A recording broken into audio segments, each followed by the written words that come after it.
नमस्ते। आज के इस खास विश्लेषण में हम सीधे बात करेंगे टाटा मोटर्स पैसेंजर व्हीकल्स यानी टीएमपीवी के एकदम ताज़ा Q4 नतीजों की। मार्केट को क्या उम्मीदें थीं और असल बैलेंस शीट क्या कह रही है, इन दोनों के बीच का जो गैप है ना, आज हम उसी को डिकोड करने वाले हैं। तो चलिए बिना किसी देरी के सीधे आंकड़ों के पीछे की असली कहानी को समझते हैं।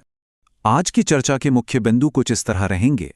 सबसे पहले Q4 हाइलाइट्स और डिविडेंड, फिर रेवेन्यू का ईयर ऑन ईयर और क्वार्टर ऑन क्वार्टर कंपैरिजन।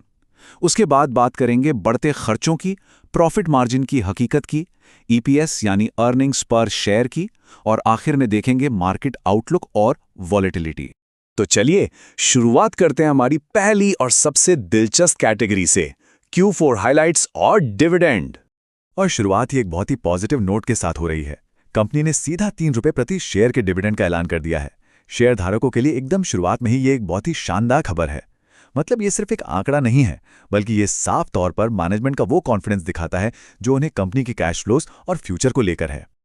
अब आगे बढ़ते हैं रेवेन्यू की तरफ और देखते हैं कि ईयर ऑन ईयर बनाम क्वार्टर ऑन क्वार्टर की तस्वीर कैसी दिखती है। यहाँ पर आंकड़ों का खेल बड़ा ही दिलचस्प है। अगर आप रेवेन्यू को दो अलग अलग टाइमलाइन से देखेंगे तो बिल्कुल अलग ही कहानी नजर आएगी।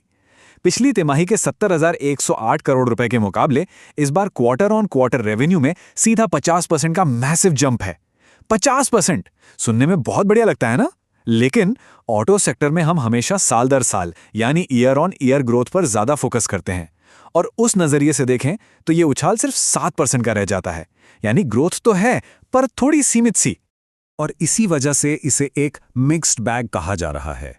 इतनी बड़ी प्रतिशत वृद्धि के बावजूद अगर हम असलियत देखें तो कुल रिपोर्टेड रेवेन्यू मार्केट की उम्मीदों से थोड़ा पीछे ही छूट गया।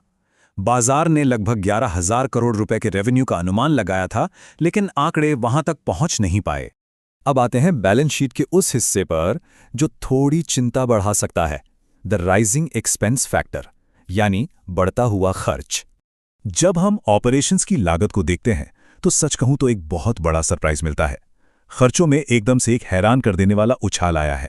मौजूदा तिमाही के खर्चे सीधे 1,47,000 करोड़ रुपए तक पहुंच गए हैं। जरा सोचिए, ये आंकड़ा पिछली तिमाही के लगभग 74,880 करोड़ और पिछले साल के करीब 89,535 करोड़ रुपए को पूरी तरह से बोनस साबित कर देता है। खर्चों का इतना बड़ा जंप जाहिर सी बात है किसी भी कंपनी की बैलेंस शीट पर भारी दबाव डालेगा। तो जब खर्चे इतने बढ़ गए हैं तो जाहिर है हमारा अगला फोकस प्रॉफिट मार्जिन रियलिटीज पर होना ही चाहिए। अब यहां सबसे बड़ा और शायद आज के पूरे विश्लेषण का सबसे क्रिटिकल सवाल खड़ा होता है, क्या इन रॉकेट की तरह आसमान छूते खर्चों के बीच कंपनी अपना प्रॉफिट मार्जिन बचा पाई? इसका जवाब हमें इन आंकड़ों में मिलता है जो एक बड़ा ही शानदार टर्न अराउंड दिखाते हैं। देखिए, साल दर साल के हिसाब से देखें तो प्रॉफिट में 20% की गिरावट जरूर आई है और ये 5,878 करोड़ रुपए पर आ गया है। पर जरा रुकिए, इसका दूसरा पहलू भी देखिए। पिछली तिमाही में कंपनी को 3,483 करोड़ का भारी नुकसान हुआ था। उस बड़े घाटे से निकलकर सीधे 5,878 करोड़ के सॉलिड मुनाफे में वापस आना, ये अपने आप में एक जबरदस्त रिकवरी है। और ये रिकवरी और भी ज्यादा इंप्रेसिव इसलिए लगती है क्योंकि अगर हम ब्रोकर एस्टिमेट्स की बात करें तो असल प्रॉफिट उनके ऊपरी बैंड के बिल्कुल करीब जाकर टिका है। कुछ ब्रोकर्स ने तो सिर्फ 2,600 करोड़ रुपए के प्रॉफिट का अनुमान लगाया था, तो उनके उन निराशावादी अनुमानों के मुकाबले ये रियलिटी कहीं ज्यादा स्ट्रांग और पॉजिटिव है। अब इस कॉर्पोरेट प्रॉफिट को शेयर होल्डर्स के नजरिए से समझने के लिए सीधे चलते हैं अर्निंग्स पर शेयर यानी ईपीएस की तरफ। ईपीएस का ट्रेंड बिल्कुल हमारे प्रॉफिट वाले सीसॉ की तरह ही ऊपर नीचे हुआ है। पिछले साल के ₹19.44 के मुकाबले ये इस बार थोड़ा गिरकर ₹15.71 रह गया है। लेकिन फिर वही बात, अगर हम पिछली तिमाही के नेगेटिव ₹9.47 के ईपीएस को याद करें तो उसके मुकाबले ये एक बहुत ही राहत भरी और बड़ी रिकवरी है। ये साफ इशारा है कि कंपनी अपनी फाइनेंशियल हेल्थ को ट्रैक पर वापस ला रही है। इन सब बातों का बाजार पर क्या असर होगा? चलिए अब बात करते हैं मार्केट आउटलुक और वॉलेटिलिटी की। अब इन सारे पजल के टुकड़ों को एक साथ जोड़ें। रेवेन्यू ग्रोथ, बढ़ते खर्चे और शानदार प्रॉफिट रिकवरी, तो समझ में आता है कि मार्केट का सेंटिमेंट अभी इतना अस्थिर क्यों है। आपको याद होगा, हाल ही में टाटा मोटर्स कमर्शियल व्हीकल्स के बहुत ही शानदार नतीजे आए थे, फिर भी उनके स्टॉक में तगड़ी गिरावट देखी गई।